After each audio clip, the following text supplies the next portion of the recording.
coming back to school with me. We could have done it all so easily. Hi, my name is Craig Thompson Wood. I am the board game teacher. Thanks for coming to the classroom. In some of my previous videos, I've looked at games in specific ways that they can be used to teach such skills as math and language.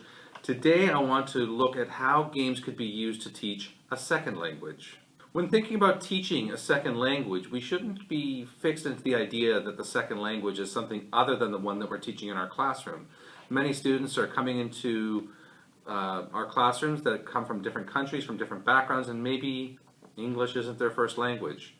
So in consideration of that, then sometimes I might look at how I can use board games or even my board game club as an opportunity to invite these students in so that they can gain some practice in socialization and making friends in that controlled environment of the board game, which is something I've talked about previously, but also learning some simple phrases that they can use in English to then communicate with other people during the game.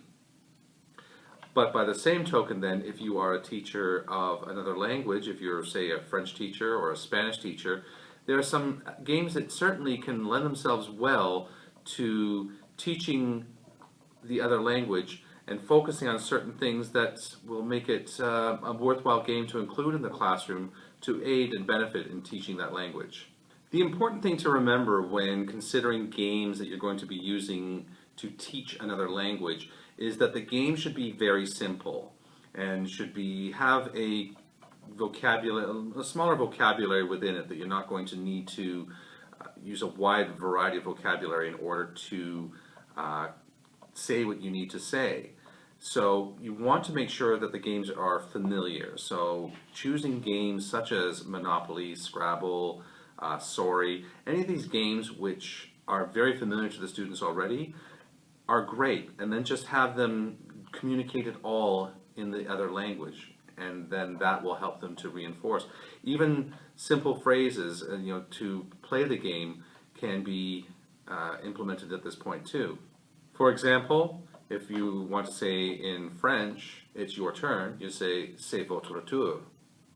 If you're playing a game like Go Fish and you want to know if they have a particular number, you'd say est-ce que tu as? Est-ce que tu as 9? Do you have a 9?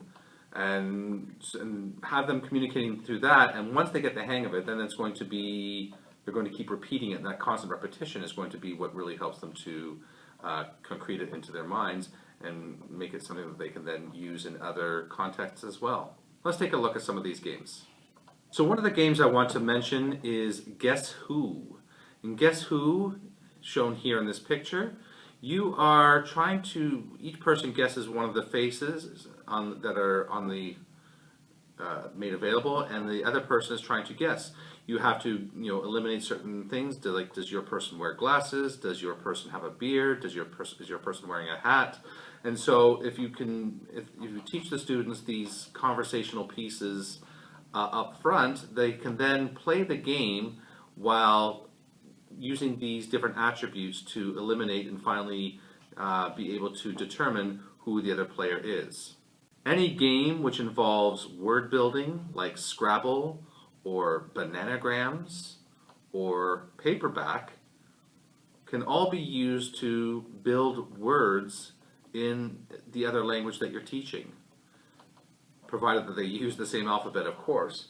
But if not, then try to find an equivalent of that game where they can do some word building activities in the other language.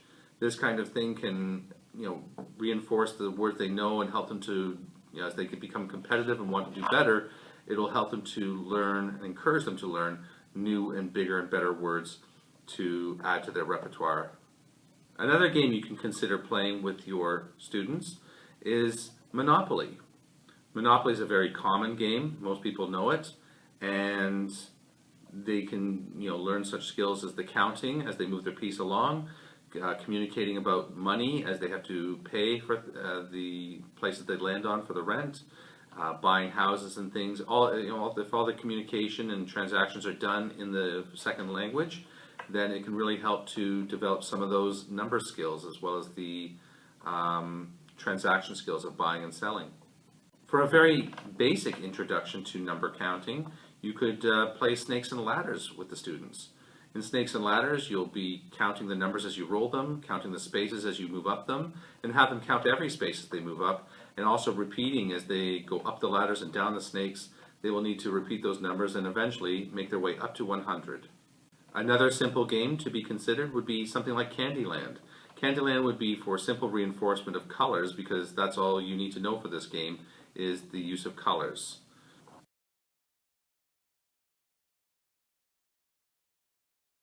So that's going to wrap it up for today's episode. Hopefully you found something in the video that you found useful and that you can implement it maybe into your own classroom, whether you're teaching a second language such as French or Spanish, or whether you're just having students in your classroom who are new to the country perhaps and don't speak the language.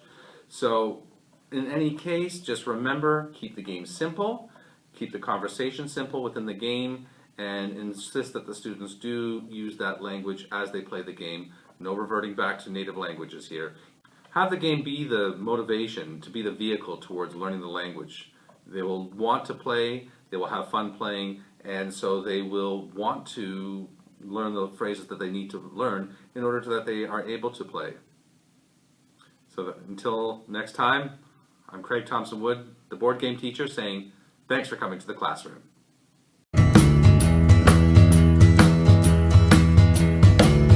Are you coming back to school?